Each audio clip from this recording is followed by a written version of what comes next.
Hey guys, and welcome back to another YouTube video. In this video I'll be going through the Hawthorn Hawks AFL fantasy preview for 2024, going through a lot of their players.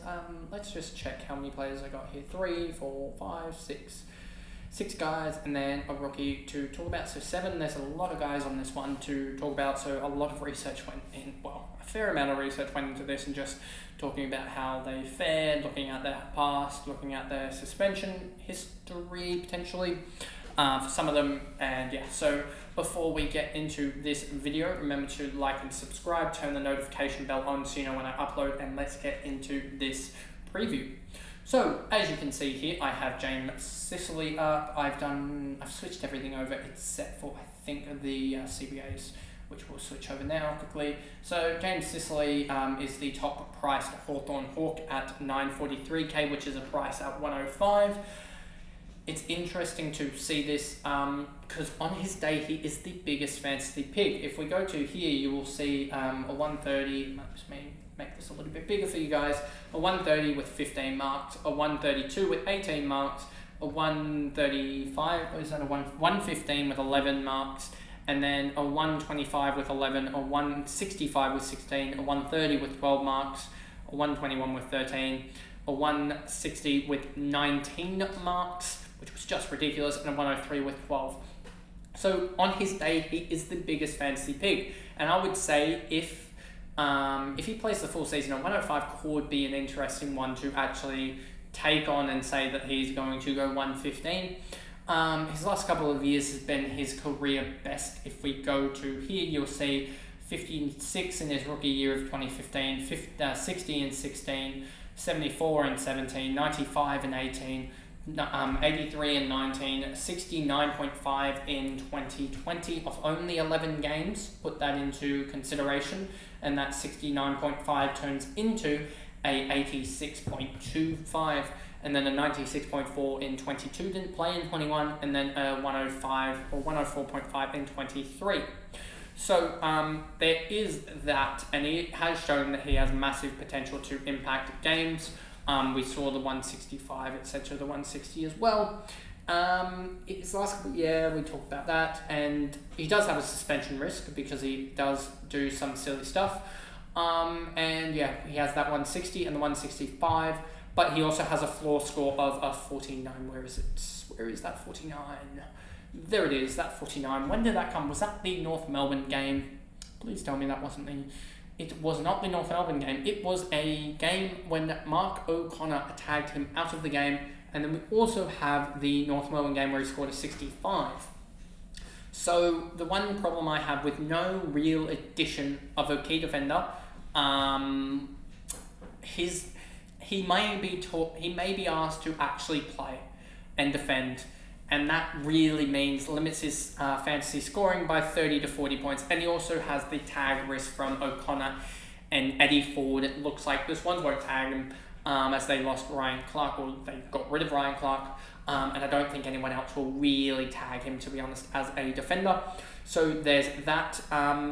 And he obviously doesn't have the he does have the helpful round 0 bye, so he doesn't have the early buys, and he could be an interesting one if Nick Dacos fails. Then I can just flip him down to the likes of James Sicily and play him as the D1 throughout the whole year.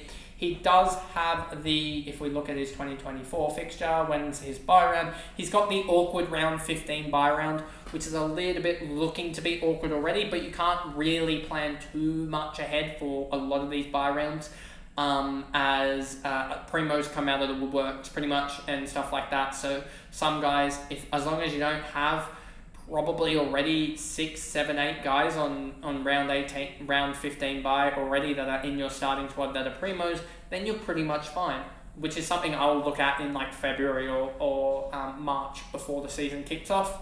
But there's that. So that is James Sicily talked about and gone through. The next guy we should just touch on a little bit is Will Day. Will Day, if we go to... Where is he? Day's going to be at the top here. There we go. We've got Will Day here. 2024, 2023, played 21 games for 95, only being suspended for 2 games for that sling tackle or dangerous tackle on was it, who was it? Was it Close or something like that? Might have been Brad Close, I think, from the Geelong Cats that he did that too. And he got 2 games for that, which was a little bit awkward, I reckon.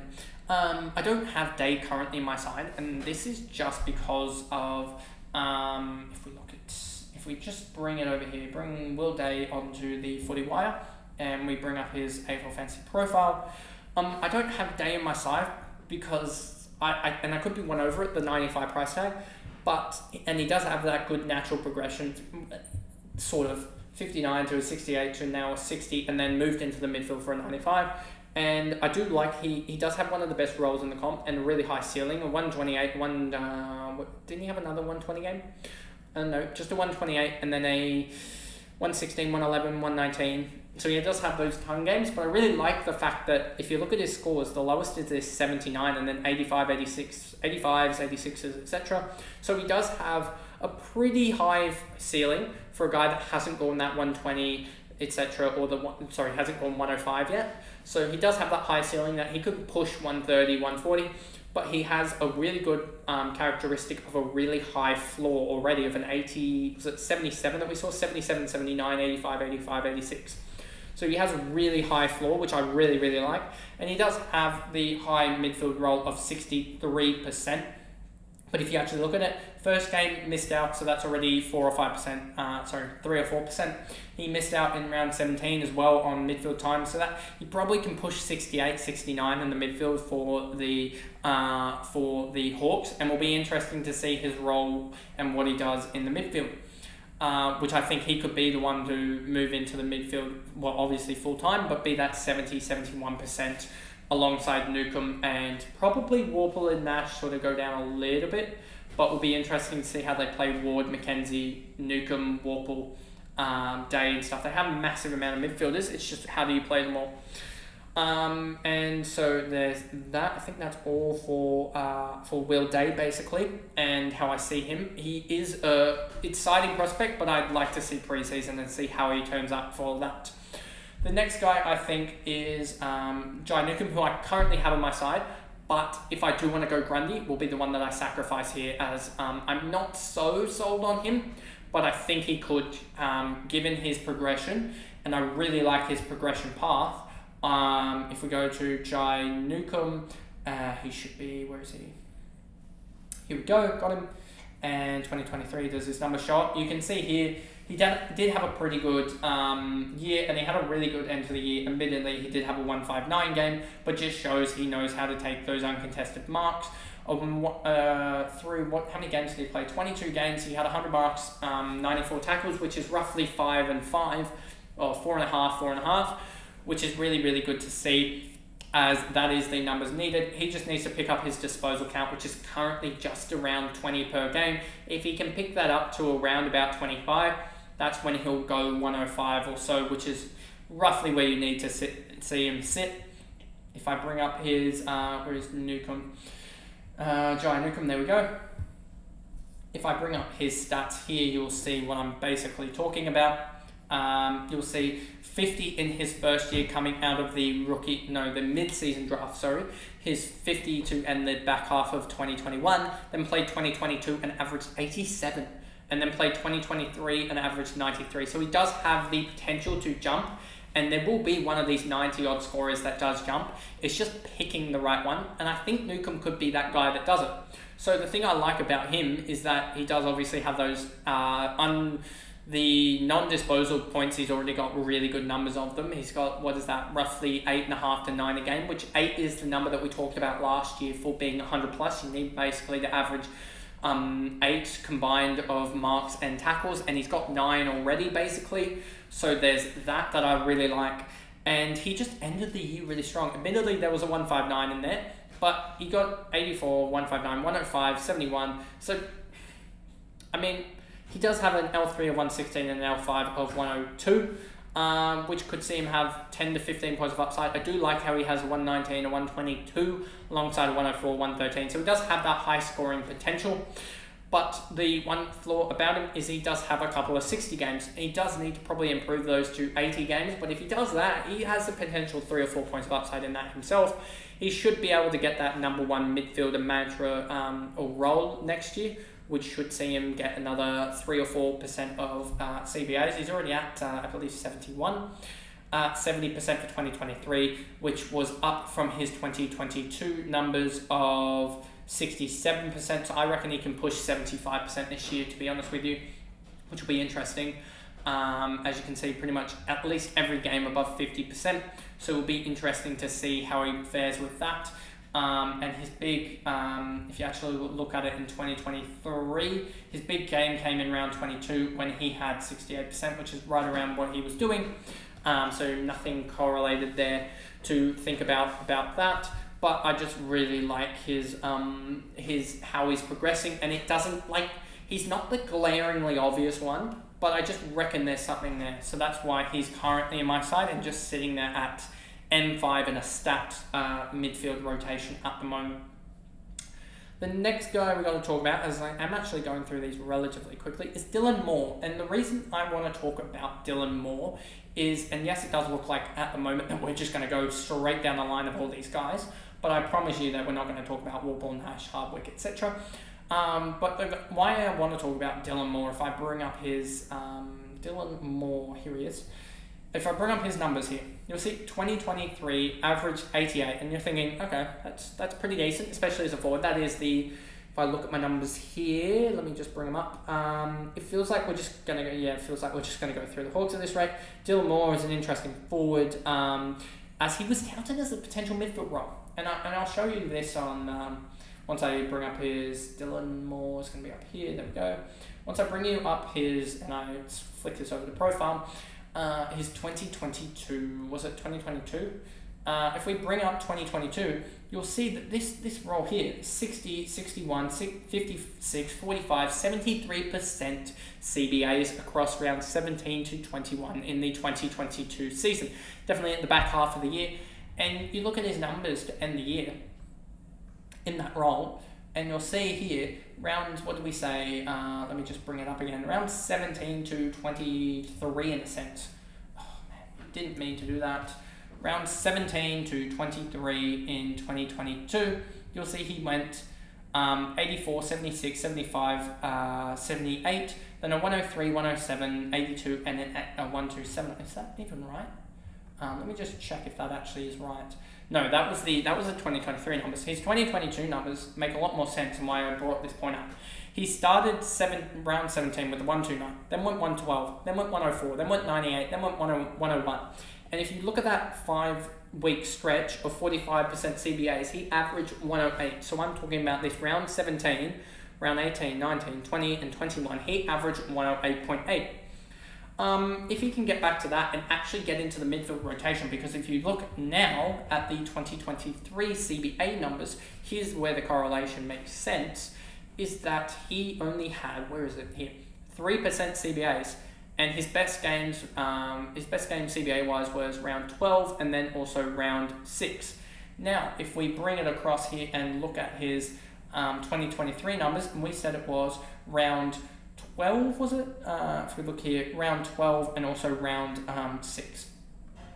Round 12, he went only 70, and round 6, 82. So obviously, with that such low CBA numbers, it doesn't really affect him, and that was sort of...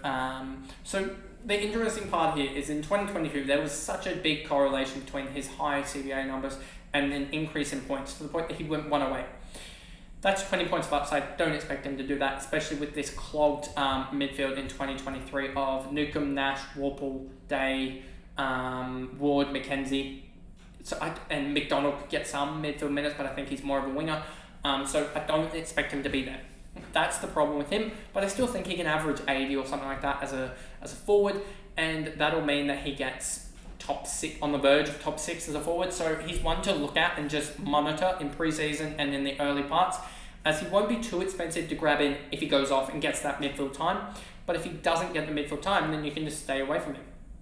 So that is one to look out. but not to go early on. Another guy to look at is Carl Amon, and I've been tossing this up a little bit, and it is the next guy in the train of the Hawthorn guys, Carl Amon. If I bring him up here, he should be at the top here. 2023, average 86. If we bring up his stats here, Carl Amon, there we go. And you'll see here that it doesn't make sense. Why am I talking about a midfielder that's almost 30 and is a midfielder only at 740k? Why am I talking about this? And it is exclusively for round 17 onwards to 24. And if you look at his numbers here, you obviously won't see it with here as he was a winger. Now, if you look at his numbers here and you flick it around to kick-ins, you'll see what I mean, hopefully, with this. But it might be Sicily that took the kick-ins, to be honest with you. But you can sort of see it with Amon here in round 17 onwards. He had all of his kick-ins, all of his 15 kick-ins in those rounds, and 20 and 21 as well. Did he play in 20 and 21? He didn't play in 20 and 21. So he had 15 kickouts in 1, 2, 3 in 6 games. That is 2.5 a game. If he averages that across the season, given he only played 21 games, if he averages 2.5 kickouts a game, then that's another 35 potential possessions that he has. That's already a plus 4 on his average. So that's already plus 4 on his average. And if you look at his stretch here, you'll see his L3 of 121 he was plus 34 on his season average, and his L5 of 114, looking at this stretch here, is plus 28 on his average. And if you include the L6, I believe it's around that 112, 111, which is ultra good for a sustained period of time. So there's that to watch. And if he returns to that wing role, then it's nothing. But if he returns to that halfback role and is named halfback in preseason and goes 120, he could be that guy to look at. And I don't know if I can do it, but it will be interesting to see if I can put him in that M5 role and still get Grundy in potentially if he both goes nuts in that round 0, him and Gawn in front of Jerry. So there's that for Carl Amon. And then the last guy we got to talk about here, I think, outside of the rookie of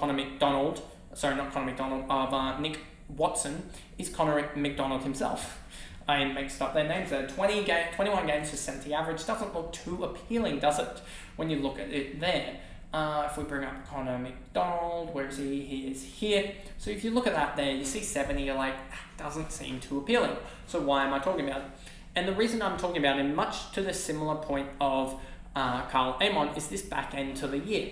Connor McDonald, interesting F3, F4 potential, like with Fisher, Adams, etc., James Jordan, all there. Probably missing someone, Pickett potentially, that we've gone through already. His L3 of 121 to end last year doesn't look like. Sorry, that is Carl Amon that I was looking at the notes for. He did finish well in 2023 with an L3 of 90, L5 of 86.6. So sustained there that he does score well. So an interesting watch there, which is basically plus 15 on what he's priced at, his L5. So an interesting one there. And the thing I'm worried about is the fact that he doesn't have any uptake in these in the CBAs. If we go here and we go to CBAs, you will see what I mean here with Connor McDonald. If we go to Hawthorn, you will see here just 0 CBAs. Look at this, 0 CBAs here. So I don't know what's going on there.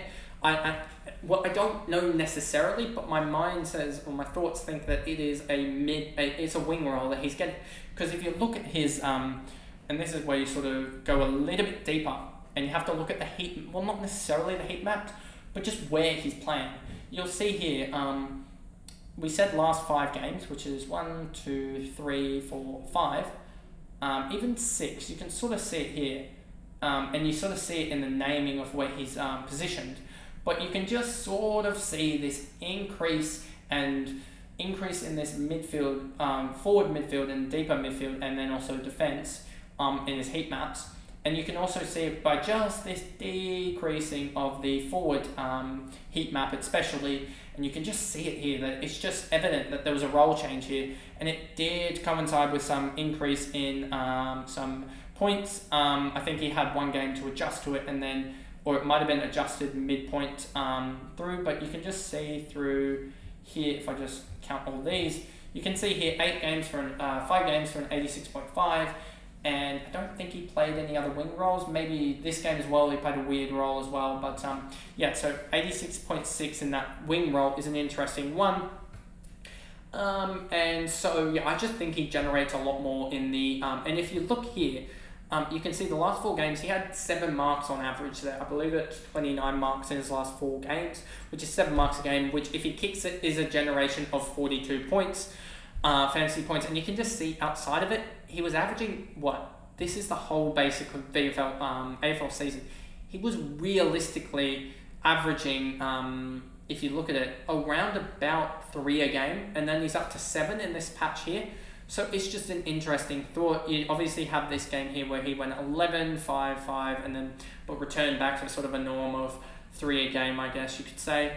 So yeah, I just think that there is something with Connor McDonald just to watch in preseason and just see his role. As a wing role could be an interesting role for him. He is priced at 70. He will beat that if he gets that wing role. He will average, I reckon, 85 with the wing role. So 15 points of upside as a forward could be an interesting call with the injury history of Adams, and also the fact that there are a lot of round 0 bye potential guys in there. So it's almost a battle off between him and Zach Fisher to see who averages more. And so just food for thought, I guess you could say. And then the last guy I've got here is actually their draftee. You know, I did have Connor McDonald. Yeah, Connor McDonald as highlighted, and then no one else really highlighted except for Nick Watson. And if I just bring up my notes here, because Nick Watson is at 288k, which is a high price for an early rookie pick, but he should play early, and that's the thing. Average 69.8 in the Carnival, which did include 3.5 goals, which he shouldn't kick in the AFL.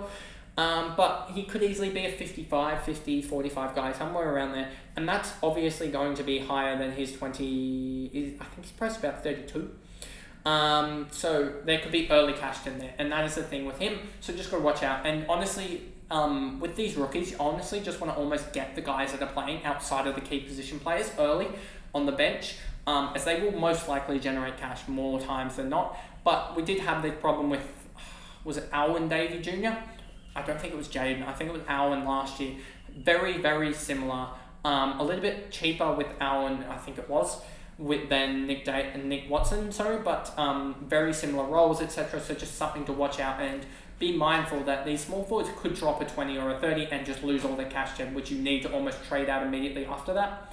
But certainly a guy that should play early, and I reckon he's a goal sneak. So yeah. There's that. So this video somehow lasted 22 minutes in the end, which is around the length that I'm aiming for these videos.